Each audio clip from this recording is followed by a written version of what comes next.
Namaste. Good morning, everyone. Someone had sent me a quotation of Rumi, the Persian poet, and asked what my thoughts were about it. I'll read it out first. And I'm no expert on Rumi's works, but this quotation to me has tremendous relevance in the teaching of Advaita.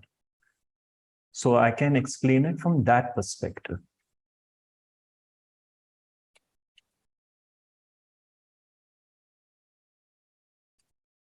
Out beyond ideas of wrongdoing and right doing, there is a field.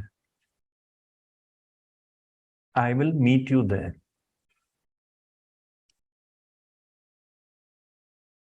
Out beyond ideas of right doing and wrongdoing, there is a field.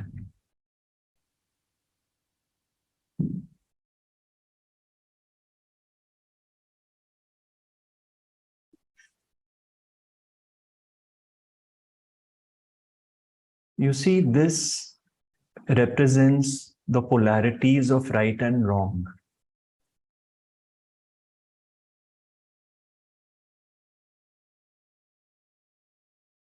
And we find, by and large, we are polarized. Either we feel we are right or we are wrong. Generally, we feel we are right, or we feel the other is generally wrong or right.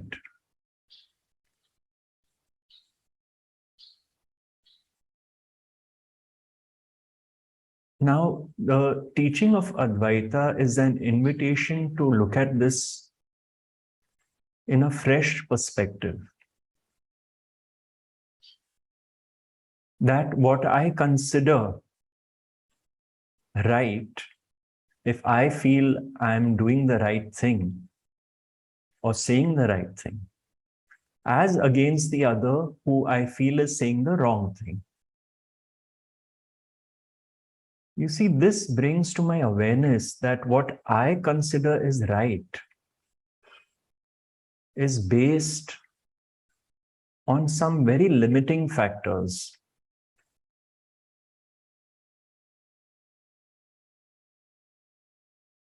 It is based on my intellect, understanding, which in turn is based on my conditioning.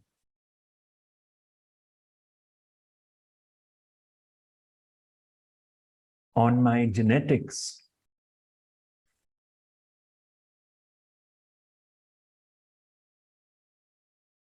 On my very specific conditioning since childhood. This conditioning shapes me. This conditioning makes me view the world in a certain way and view people's actions in a certain way.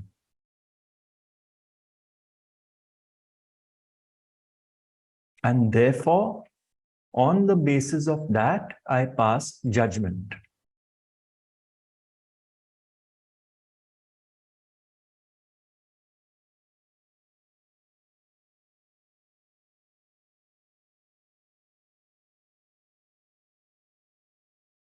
I could well be wrong in that sense, because someone else with a different set of conditioning and nature may not react the same way as I react to a given situation. When I understand this, something very beautiful happens. I may still feel I'm right about something and the other is wrong. But there is no longer resistance and opposition to the fact that the other person's view is different from mine.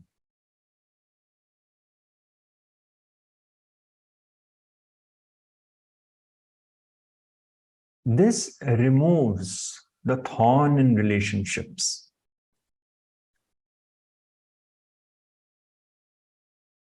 I no longer get agitated or upset beyond a point, perhaps, because I am no longer identified strongly with my view.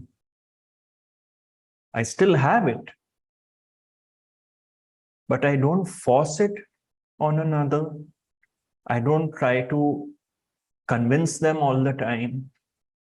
I say what I have to say, and then I let things flow.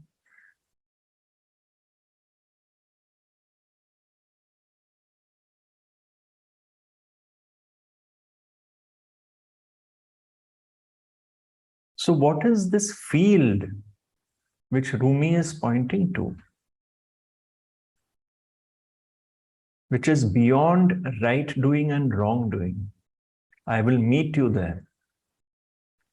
Basically, it means rising above the pairs of opposites. Understanding that that is the nature of life and the structure of life as we know it. Duality. Opposites means duality. And it is this understanding which, in a given situation, when it is there, when two people meet and don't agree on a certain point, the one with the understanding is still receptive and open enough to say, all right, we don't see eye to eye on this. Let's move on. Let's perhaps go and have a coffee together. There's so much more we can share beyond this point.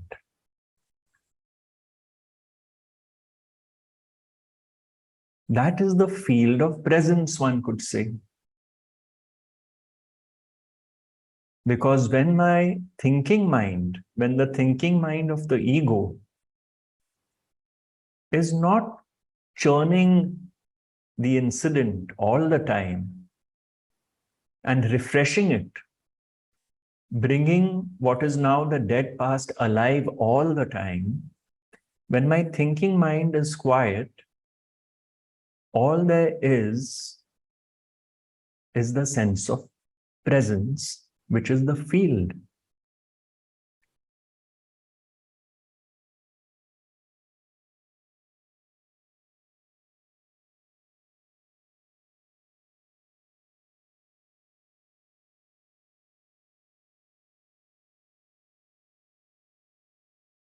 Now, there are certain acts, one could say, which are clearly wrong in the larger picture.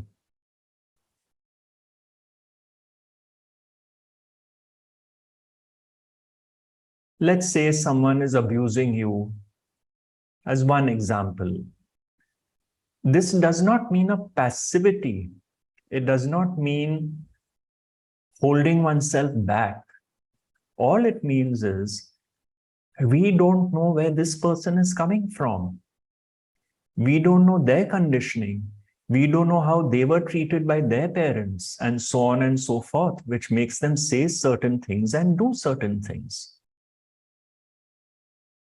So when that is in operation, I find that I perhaps respond rather than react to the situation.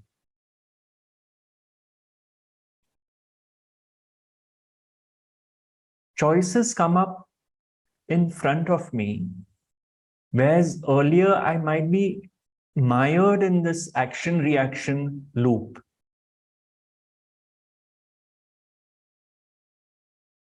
That is what we call in India seeing through the eye of wisdom, the single eye, the eye of singularity.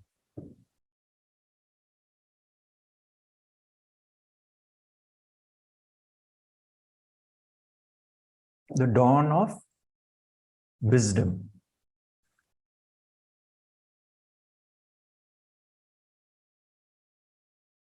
Now, this field is not just there as far as the polarities of right doing and wrongdoing are concerned. It is basically there when we understand all polarities.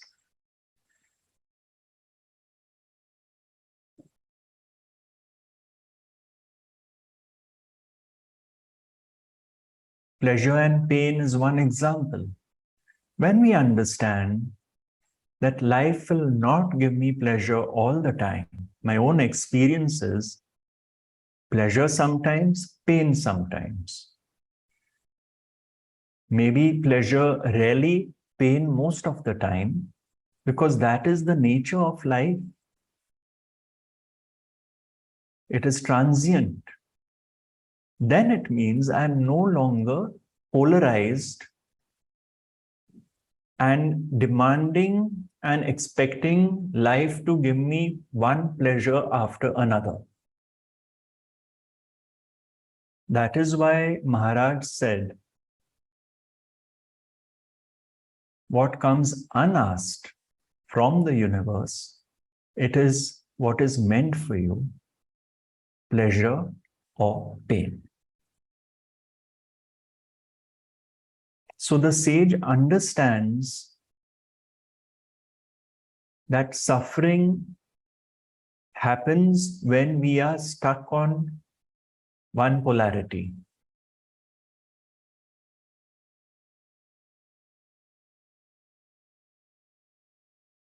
Because when we are stuck on that, for example, anyone would want pleasure compared to pain.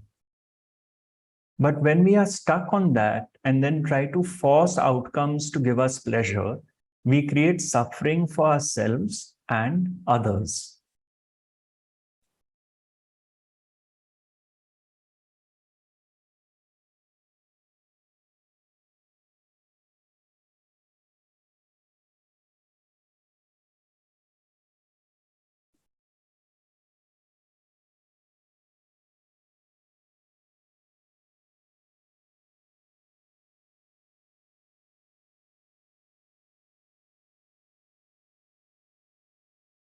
When we have the humility to accept that our point of view is simply a point of view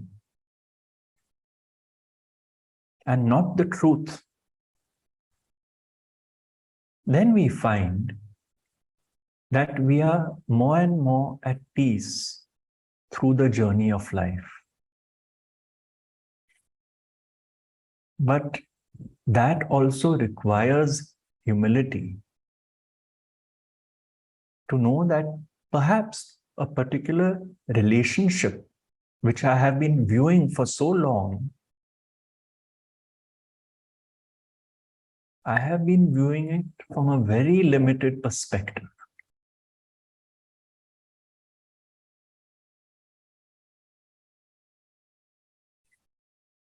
Because the ego is not willing to relinquish its position easily.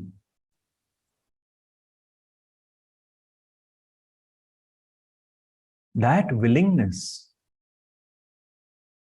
creates a turning point on one's journey.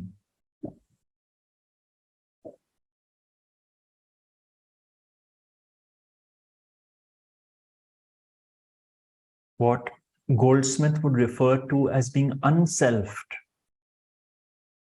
Whatever I consider precious, me and mine, my views, my opinions, my judgments, is no longer that precious anymore. So I am being unselfed.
All right. That's what I felt like sharing. And if anyone would like to ask any questions or share anything in light of the teaching, then I would request you to raise your hand, and I will then invite you to speak.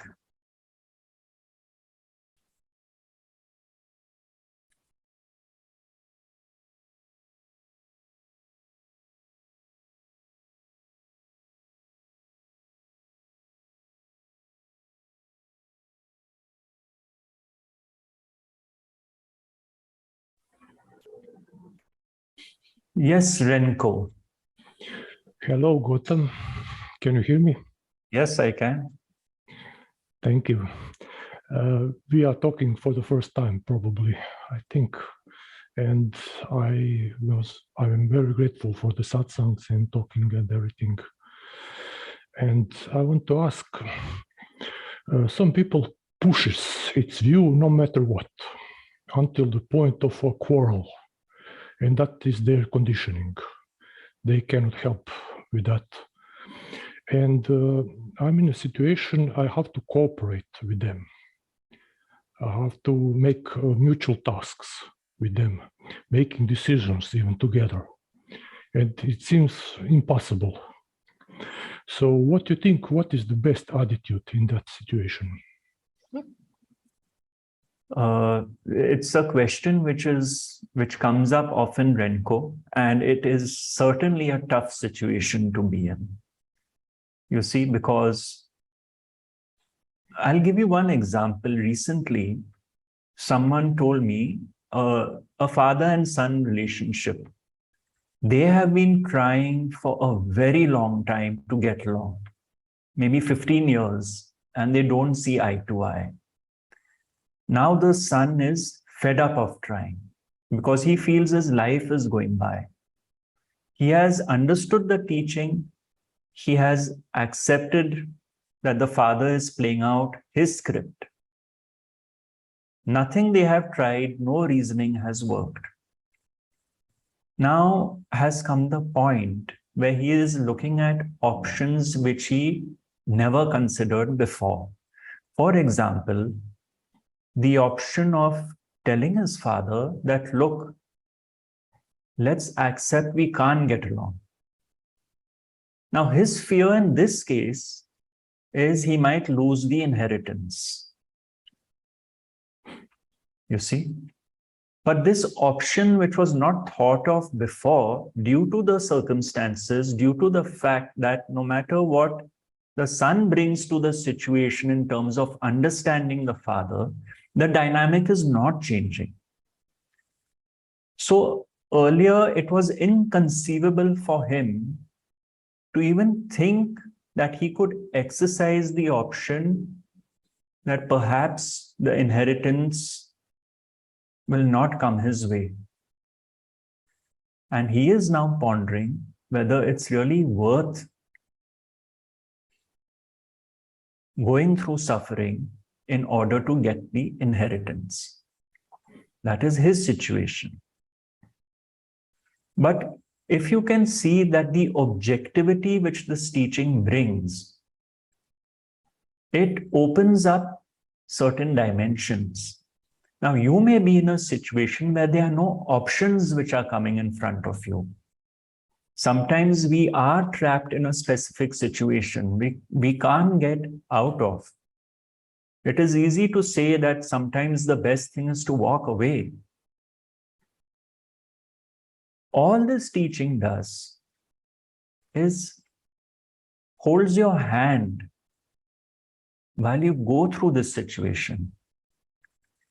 When you see that this is an act of God, you are, what we call, what Shirdi Sai Baba calls hardwired Rinanubandhan. There are certain relationships which are really hardwired.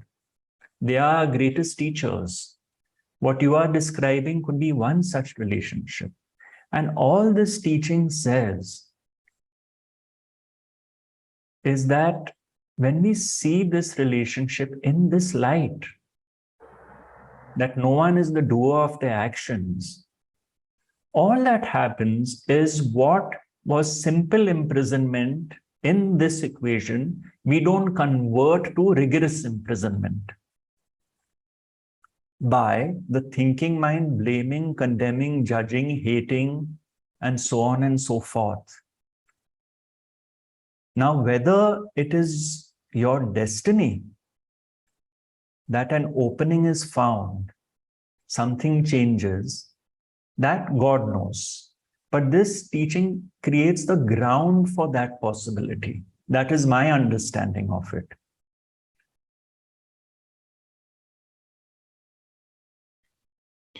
Yeah, and it's strange that you bring that example of son and father, because that is my life situation. I had a situation with my father, and I wasn't interested in heritage and stuff like that. But it seems like this question is going through whole my life.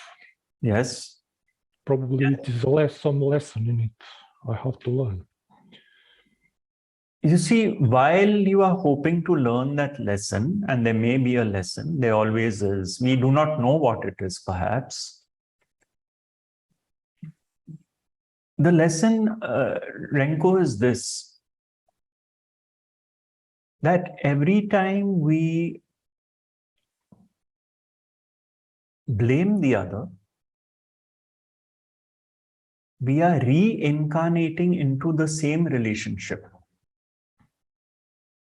the same dynamic. Every time we get involved with the thinking mind, with criticism and judgment and blame, that is what is extending our own suffering. Then our psychological suffering in the situation is being enhanced. And this teaching is a balm for that.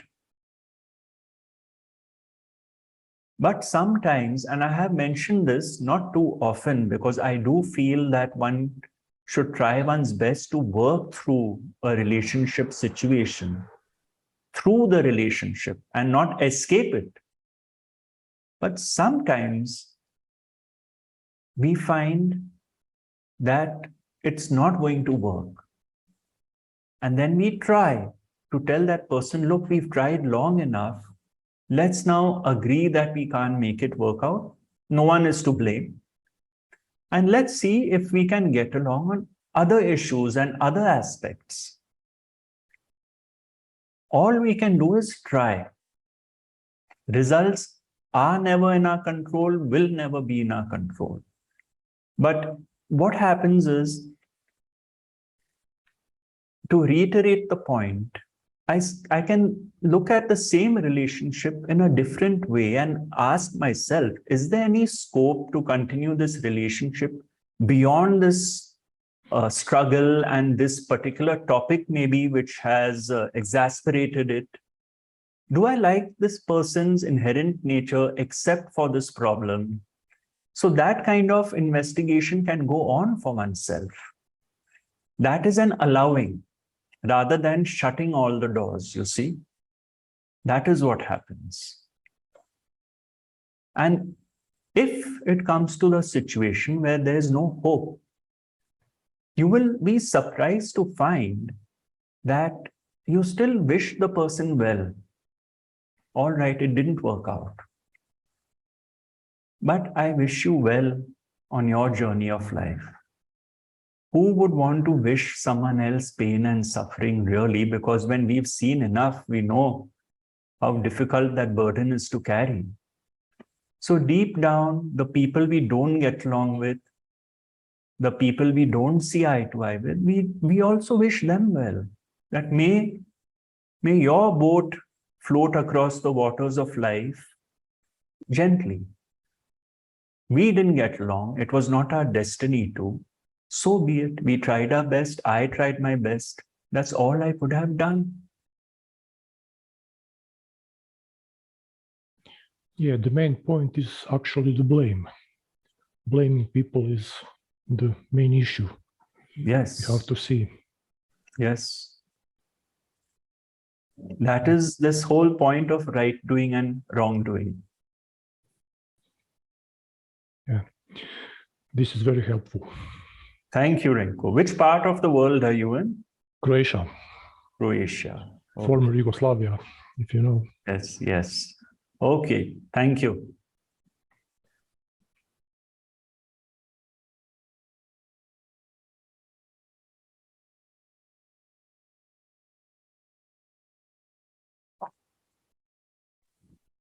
Yes, Sai Ganesh, is it? Yes, Namaste Guru. So my question is, I think you are aware that Ramana Maharshi said you can concentrate or put your attention on the self even while you are working in your day-to-day activities or in your profession. I find it easy to do in the mundane physical activities like automatic activities such as cleaning something or these physical things. But when my mind comes, then the trouble starts. So I can't put my complete attention on the self because I have to do certain mental calculations, certain plannings where my ego will rise. So how to tackle this and how to move forward from there? You see, it's not about the ego rising when you're doing a calculation. When you are doing a calculation, the working mind is being fully engaged. And the working mind is not the problem. It is the thinking mind which is the problem. So now, for example, Bhagwan said, whenever you are working, tell yourself, I am not doing the work, but rather it is the current doing the work through me. So what he was doing was taking away the sense of doership of I am doing the work. Now, there's no question of wanting to keep one half of one's attention on the self and one half on the work. When the working mind is operating in pristine purity, then the thinking mind of the ego with its sense of doership is not operating, and that is the problem. Then you are 100% at work, because then there's no sense of doership that I am doing the work, you see. But supposing you find yourself saying, oh, I worked so hard today, I'm so tired, I did this, I did that. Then Bhagwan is saying, hey, hold on. Take a look at that.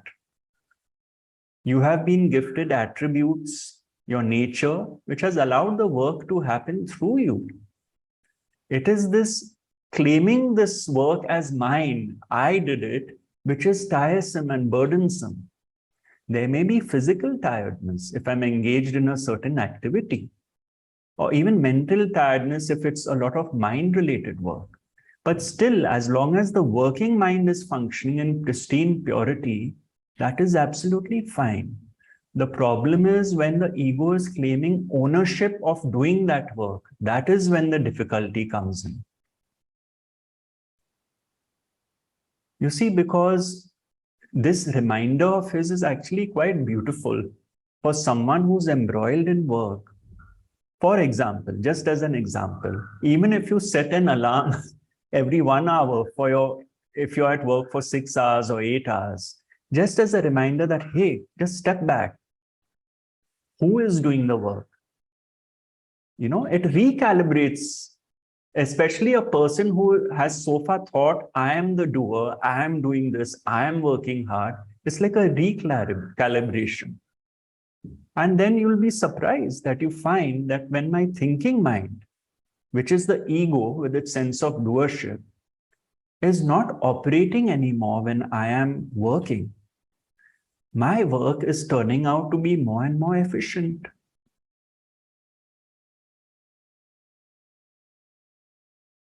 Because the ego with its sense of doership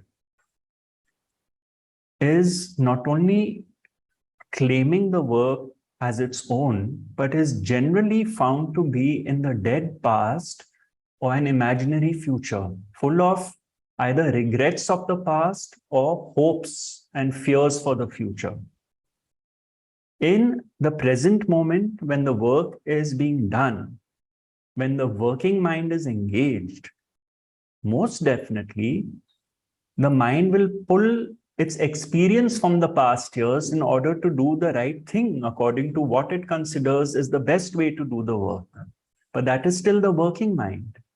But when that mind gets lost in a story, then we have shifted from the working mind to the thinking mind.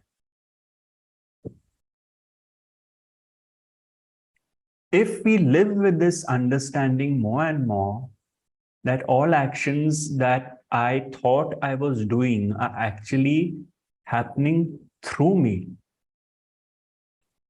then we will start realizing what Bhagwan is pointing to.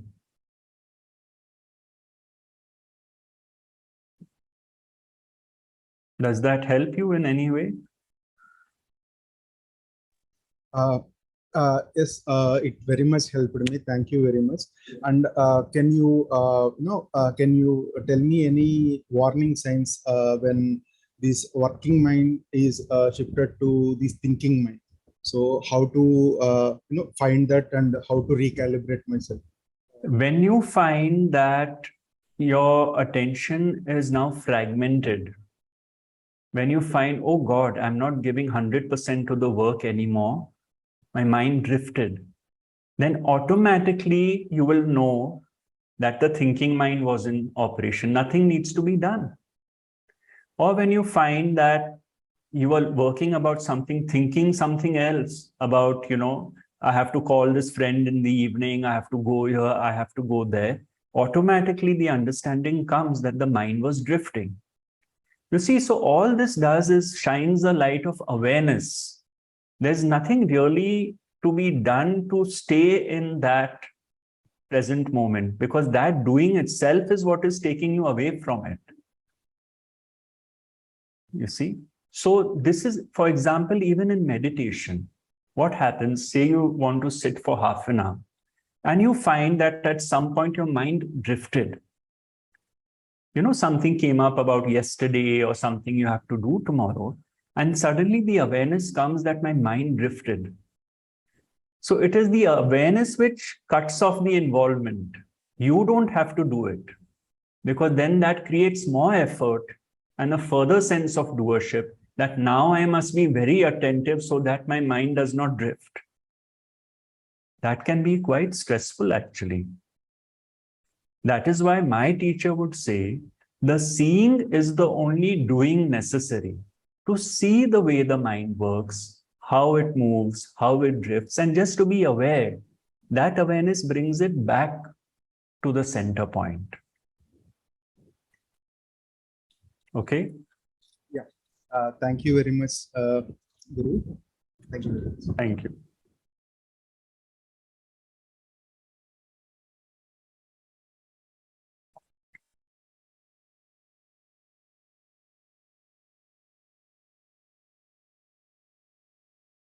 Would anyone else like to ask anything? I'm just getting used to this screen since so much time has passed. Yes, I can see.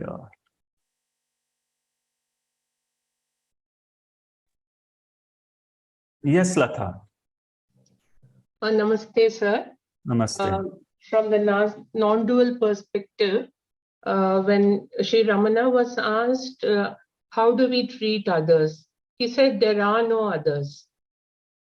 So in this time-bound, space-bound dual world, how do I understand this teaching? Like, is everything I see outside, is it the reflection of my own mind? So when I see something wrong outside, does it mean since there are no others, is it just a reflection of my own self? Like, how do I understand this teaching that there are no others? So, in fact, I just gave a talk on this very statement of Bhagwan's in Delhi. And that video, I think, is up on the channel. So what we could do is send you the link. It addresses this issue completely, hopefully. Okay. And you would get your answers. But yes, one thing is true, Latha, that the others bring out what is within us. So let's say if someone is pushing my buttons and something arises, you know, I feel angry, or I feel disgust, or whatever it may be, whatever the emotion is, the point is that that is within me only. Okay. That is just has been given an opportunity to come up onto the surface, you see. Okay. That is why Maharaj would say that if we live with this understanding that nobody is really speaking to us as individuals, but just consciousness is speaking through everyone, we would find our relationships are quite different. Because we assign different people, put labels on them, this one I like, this one I don't like, this one I hate, and then judge them from that perspective, because we see others as bodies, as he would say, this is what tends to happen. But when we really live with this understanding that the same consciousness flows through everyone, bringing about whatever that instrument is bringing about, then you can say our view becomes in that sense impersonal. That is what Goldsmith refers to as our relationship no longer being with people, but our relationship being with God. Because now we are living this understanding that all the people in my life whom I have relationships with have been shaped by the same creator. In different ways, no doubt. In different ways. Some love me, some trouble me. Okay. Right? When I live with this understanding, it brings a sense of neutrality in my relationships with others. Okay. And when I see that the hand of God makes me say what I say and do what I do, if I see flaws in others and imperfections, I realize I too have my own imperfections, perhaps based on my conditioning, which I didn't create. Then compassion arises for people and for myself. And by, this realization comes that there actually are no others. In that sense, as I thought they were. Of course, in manifestation, I'm dealing with other people, I'm dealing with other bodies, but I find my relationship with them with this understanding that there are no others, but only consciousness, speaking through some people, listening through other people, then I start living Bhagwan's statement of there are no others. So here the concept of non-doership comes in, right? So it is just life expressing itself in one way through me and in another way through others. And there should be no judgment of what is, how the life expresses through them. So you stop judging others, right? Absolutely, absolutely. You still may act, you see. You may still take certain decisions and feel that, you know, I want to express myself to this person, or maybe I'm best not meeting this person, whatever it be. But, you know, your approach now is more of so be it. Because that blame game, that finger pointing is now history. Okay. So it does not mean that one takes a back seat in that sense. What we find with this understanding is that every time my peace of mind was shaken up in certain relationships, that is no longer happening now. Okay. Because I'm understanding my relationship to the other in the light of the teaching. Now it's making more and more sense to me, this whole game of relationships. Okay. And I'm seeing it in that light. In that sense, I realize there are no others. So this is a summary of what I spoke about in Delhi. But if you can look at that talk, then that would perhaps be more helpful. Yeah, sure, sir. Okay, thank you. Thank you.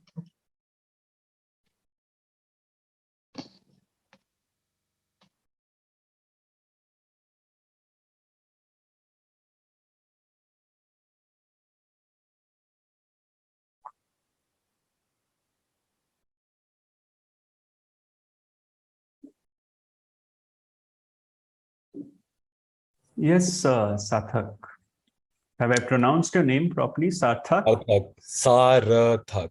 Sarthak. Yes. Yes, Sarthak. Gaurav, it's really nice to be with you here today. It's my first time asking you a question. And my question was around non-doership. So I've really settled into the idea of me not being the doer. But there's this one flip-flop that happens, as Ramesh would say, is I find there's this loss of doing any action that is unnecessary, if you feel me. So unless it's very necessary, that's only when I'm going to do it. And I find there's a sense that comes up, am I losing out on making more actions happen due to lack of motivation? What are your thoughts of this? See, this lack of motivation is the crux of your question. You know what this teaching says, Sarthak? Now, there are some people who are oriented to action. I know some people who can do 10 things in the course of the day. I can't do it, right? This teaching says that that is the way the person is designed.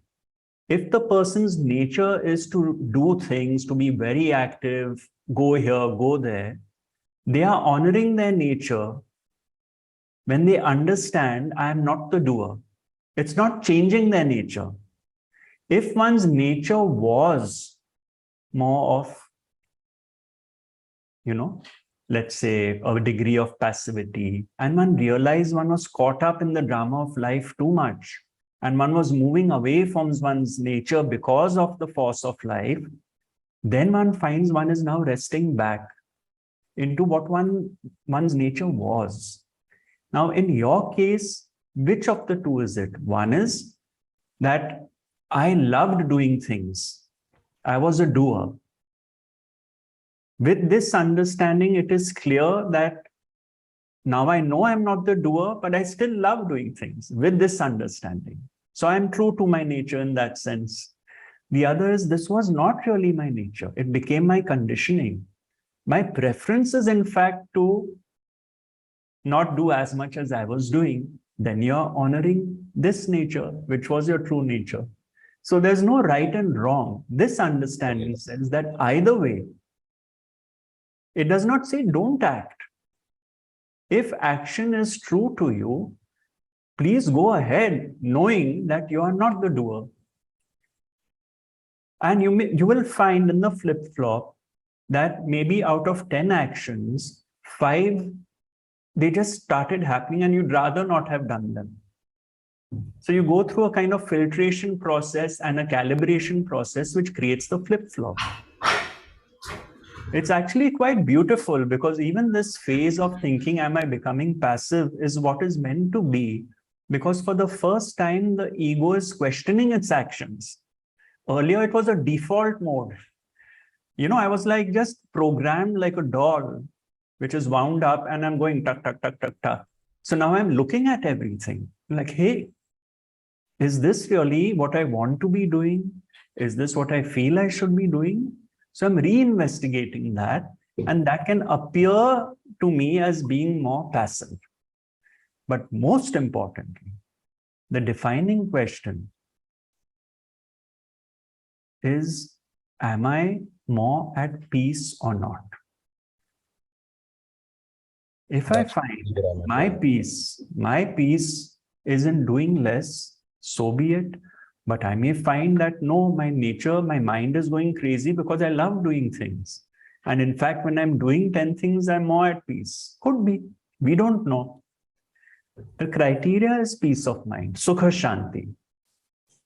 There will be a person who does many things during the day and is more at peace than the person who doesn't do.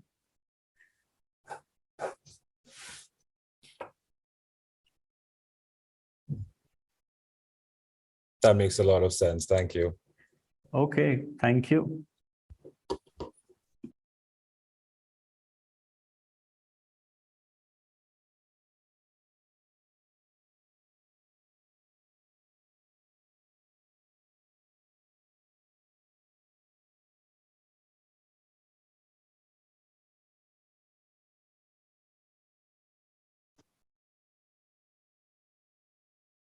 Yes, Sai, how do you pronounce your name? Yeah, it is Sai, Gautam. Good morning. Sai. Can you Good hear me? morning. Yes, yes. How are you? Yeah, I'm doing good, Gautam. Thanks. So last Sunday you were in Bangalore. I could meet you in person. Yes. I feel so privileged and blessed to have seen you in person. Thanks for coming to Bangalore. And I hope you will again come back here soon. Yes, I really enjoyed Bangalore and I hope I'm back soon too. Yes, Gautam. Thanks for your visit here. So I think during your talk last Sunday, you had mentioned one quote from Gorakhnath that, I don't remember it exactly, but probably it goes on these lines of Jo bin mangi mila wo doodh. I can say it for you because it's gone into my blood. Yeah. If you could please. For the sake of everyone. Yes. Sahaj mila so doodh barabar. Sahaj mila so doodh barabar. Mang liya so pani. Kheench liya so rakt barabar. Gorakh bole bani. Sahaj mila so doodh barabar. What comes naturally, unasked, is what is meant for you. It is like getting milk. Mang liya so pani. When you ask, it is like getting water. Kheench liya so rakt barabar. Kheench liya is when you snatch or even when you take what is not yours from others. It is like getting blood. Thus speaks Gorakhnath. Now, to me, this couplet represents the 3 levels of doership: extreme doership, mild doership, and non-doership. I think the entire teaching of Advaita is summed up in this verse. So go on. Yeah, I think my thought around this quotation was, pain usually comes unasked for. It is usually unasked thing that you get through pain. And in that context of what Gorakhnath has said, that what is unasked for is something like milk, to get milk. How to correlate getting milk versus getting a pain which is unasked for? Because normally what happens is in the process of getting the pain or experiencing the pain, a lot happens to the human body. For example, I myself had a situation where I was medically down for more than 2 years, and that pain was quite unbearable, to say the least. Of course. Even now, I'm not completely out of the pain process. It's been more than 2 years, and there doesn't seem to be any cure for this ailment that that I have currently in myself. So that pain has been quite unbearable, to say the least. But the thing is, in terms of this teaching, how do I see myself positioned right now, and how do I deal with it, basically going forward? You see, Gorakhnath does not mean that if you don't ask, only good things will come your way. What he means is what comes unasked is what is meant for you. What comes unasked is what is meant for you. Now, this what is meant for you is very hard to accept when we are going through suffering. Because we question God, why me? Why did you do this to me? Yeah. It is natural, right? What have I done wrong? And this is where my teacher would say that you will never get answers to these why questions. Why questions will create more questions. What happens with the understanding is these why questions dissolve. When I have a total acceptance of the will of God, it may not take away my physical suffering, but it will certainly take away the mental anguish which I was going through. Because I was blaming myself, I was blaming God, I was blaming the doctors, whatever it is. So, therefore, Gorakhnath's statement has deep relevance here, because I didn't ask for this pain, as you so rightly said. But what he is pointing to is it came unasked. And here the point is that earlier, while I was getting so lost in this blame game of life, now that is no longer happening, I am suffering the pain. I have to, that is my lot. It is not going to mitigate the physical pain. But because I find a total acceptance of the condition, including the fact that I'm sad about it, and it makes me low sometimes, there's a total acceptance of that also. You see, that is the beauty of this teaching. Nothing is rejected. This teaching doesn't say, oh, you are to blame, you should think positively, you should do this, you should do that. It doesn't go into that zone. All it says is that, all right, in your blueprint, let's say there's more suffering than in someone else's. So be it. A total acceptance of this is the healing balm. Now, my teacher would say that whenever you feel like this, think of people who are suffering to a far higher degree than you are. And then maybe gratitude to God would arise. But many people objected to this approach of his, because they would say, no, the one who's suffering knows how much they are suffering. They are not concerned with other people and their suffering. You see, because what also tends to happen is, because there's pain, it brings the spotlight back onto oneself and onto one's pain. Now, Joel Goldsmith had a very radical approach. You see, he said that every time we pull this focus back to our problem, our physical situation, we are spotlighting the me again. And he would quote Jesus and Jesus's teachings. My kingdom is not of this world and all that. So the spotlight was being moved away from the me. Now, this is also what tends to happen with pain. It brings the spotlight back onto my pain, my suffering, what I am going through. And the greatest masters, like even the mother of Pondicherry, she would say that don't focus on the pain anymore. Just maybe think of other things or whatever it is, because we get obsessed with that as being mine. Yes, this is all easier said than done. But Sahaj mila so doodh barabar. I'm going back to Maharaj's statement, which I mentioned earlier. What comes unasked is what is meant for you. Why? As my teacher would say, a painting can never know why its painter painted it. So you will find that the why questions start dissolving.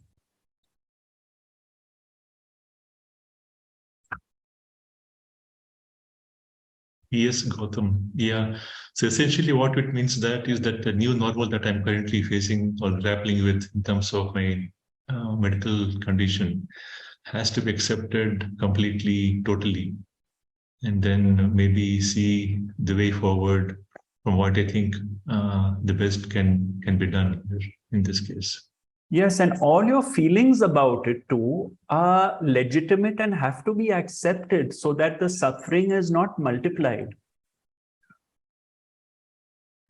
You see, So this also brings about a change in the way I currently lead my daily life also, right? It's a big change for me in terms of what I used to do earlier and what I'm currently doing, just to get things done from a normal perspective as well. So there's a big change in terms of what happens around me, around my family also here. That's a big challenge that currently is facing me. No, so I guess absolutely. No, and whatever I say would sound, like easier said than done. I can fully understand what you're going through. Because even one small physical problem sets one back. Absolutely. One is not free anymore. So it is a limitation. It is certainly a limitation. That is why Maharaj said we are limited by the space of a body and by the volume of a body and the space of a lifetime. Something to that effect. We have been brought into limitation and we suffer the pains of limitation. All this teaching does is tries to take away the psychological suffering which gets added on to the basic suffering. Yeah. Thank you, Gautam. Thank you. I wish you all the best with your Thanks. health condition. Thanks, Gautam. Thank you so much.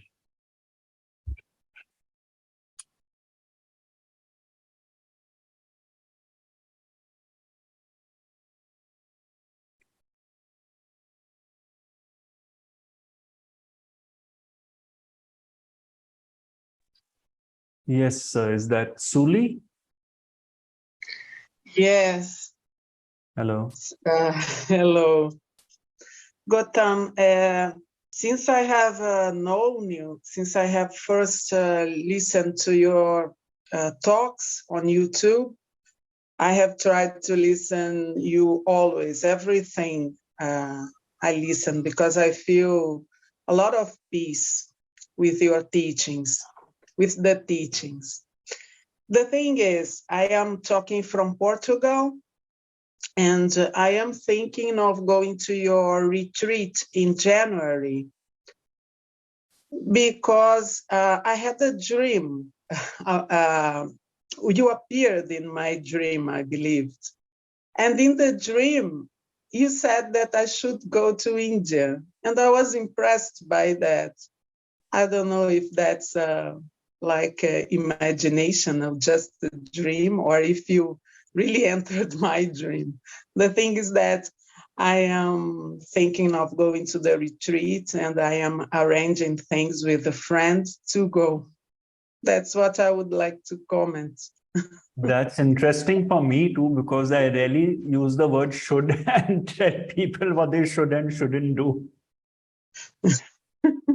But since it has happened, and if you feel like coming to India, all you can do is try. If it's meant to happen, it'll happen. Yes, it was very good. I felt a lot of peace when I had that dream. I too have, in the past had things come to me in dreams. And then it's very strange. Dreams have taken me to certain places I would never have dreamt of visiting.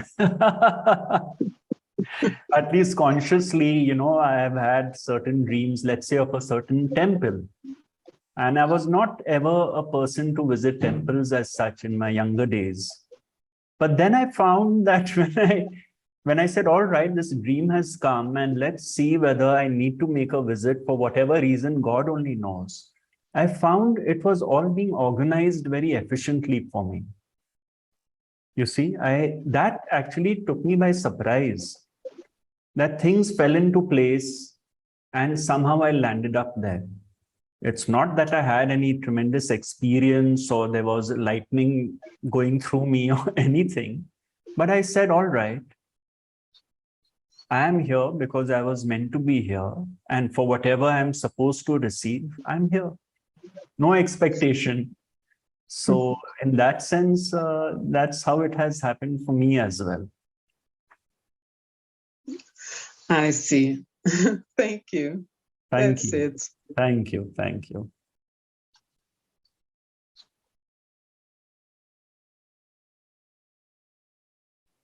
Amazing. This is the living dream of life, you see. Life here today, gone tomorrow. And all content of life is so time-bound. What we considered precious 10 years ago, 5 years ago, no longer precious now, perhaps. Something has replaced it.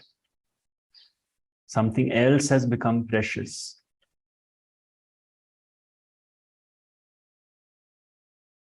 It keeps changing. Everything is so transient.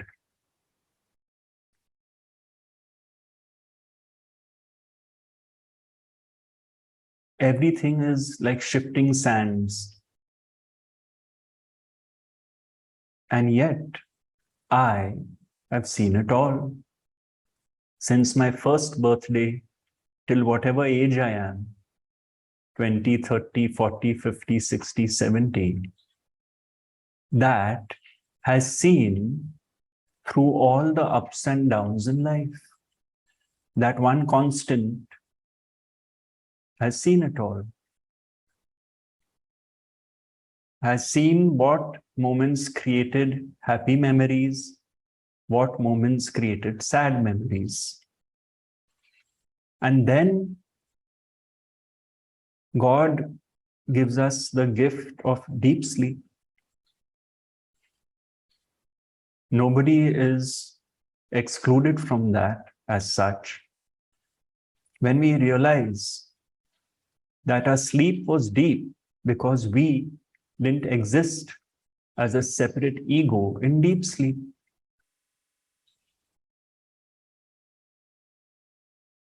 That is why my teacher would say that if we truly understood that death was nothing but a long, deep sleep,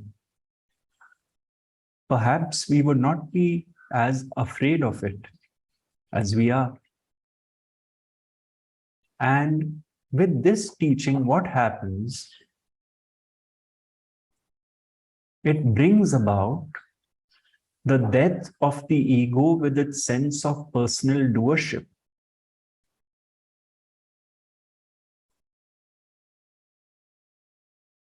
This death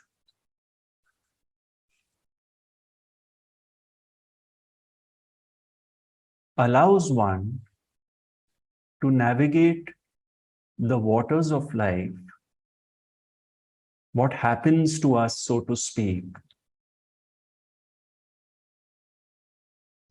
in a gentler way. As Rameshji would say, it is far easier to swim with the current of life rather than against it. We start living this understanding more and more, that if we find we are fighting too much with circumstances and situations in our life, with people in our life, that is disturbing our peace of mind and others' peace of mind too. That is why I think I mentioned this in the Bangalore talk. I don't remember now. Khinch liya so rakt barabar. Khinch liya so rakt barabar. What you snatch or take is like getting blood, is not only referring to an object, like I'm taking someone's money or whatever. We are even snatching away people's peace of mind. What about that?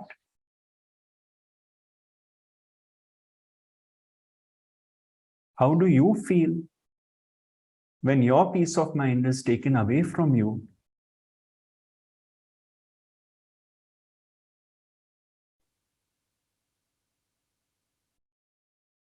But we are only concerned with our precious peace of mind. We don't care about the other's peace of mind, generally.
So with this approach, you find that your obsession with me and my story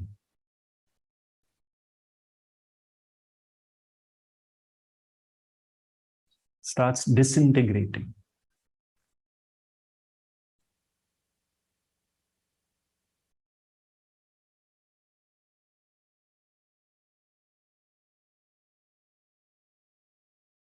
And when you find this disintegrating, you'll be surprised to find that when you are meeting people, you are more and more available for them.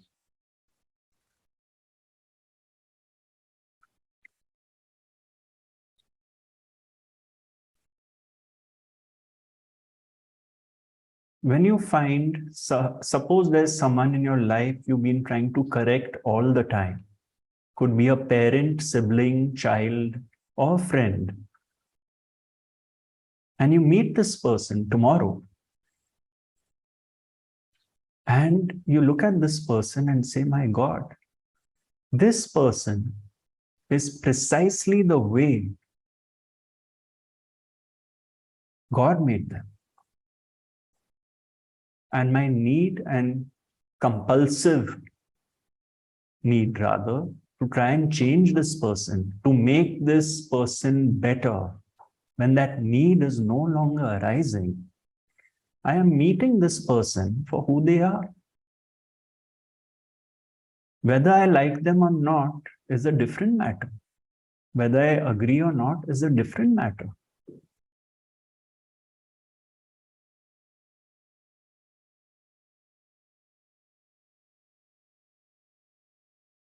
And so, by and by, I find that I am letting go of the bondage of relationships, Rinanubandhan, which loosely translates as the cosmic debt of relationships.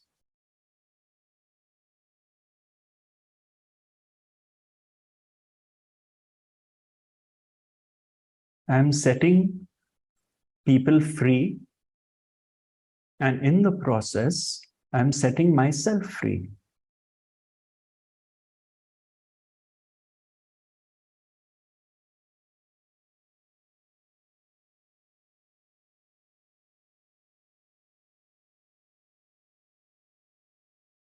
And then I get even more surprised when I find that I'm more and more at peace than I used to be.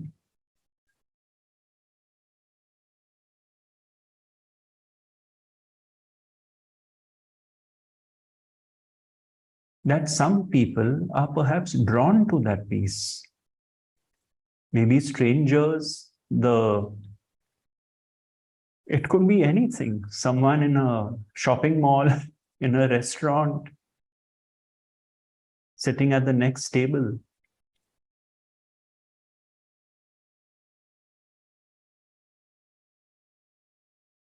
Because after all, we are all bundles of vibrations, vibrating at different frequencies.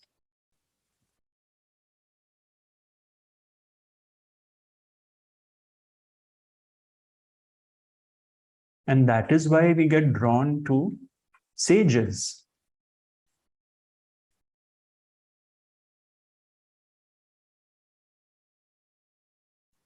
For the degree of peace we feel in their presence.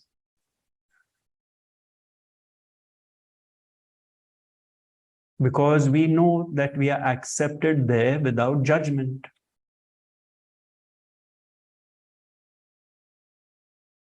So we find that this changes, our vibration changes, the people around us change, the circumstances start shifting.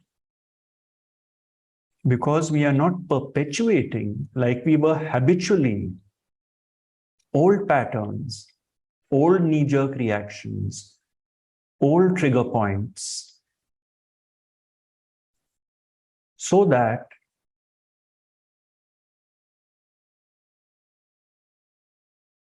when we know perhaps our last days have come, if we are able to know that, we thank everyone, all encounters, all relationships, that I learned something from everything. Thank you for showing me aspects of myself. Thank you for making me understand what life is about. The light and the shadow. And gratitude to one and all for teaching me whatever was meant to be taught. And thus, we are at peace when the curtain comes down, rather than full of hatred, malice, jealousy, envy, pride, arrogance, guilt, shame, condemnation, blame, and so on and so forth.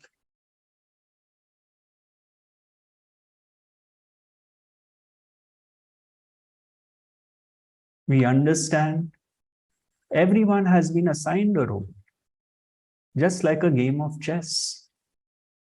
Some are pawns, some are knights, some are bishops. Someone is the queen, someone is the king. And my game of life is played on the chessboard of duality, of every conceivable kind.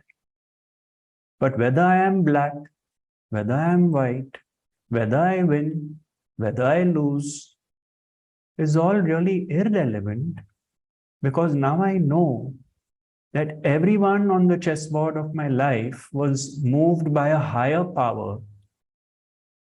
And more importantly, at the end of this game, this Leela, we are all going into the same box.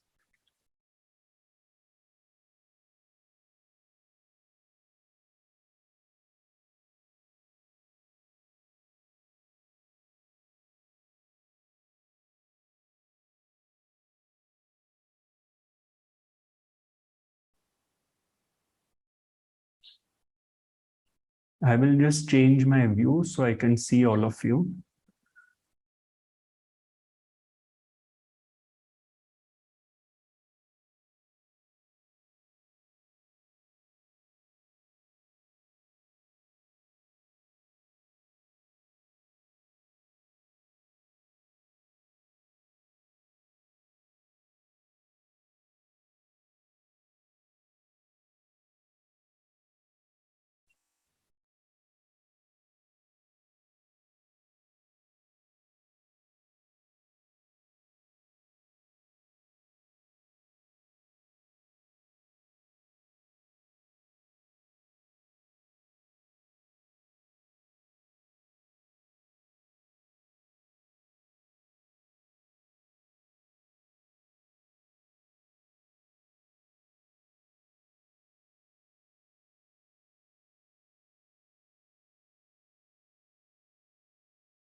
Thank you.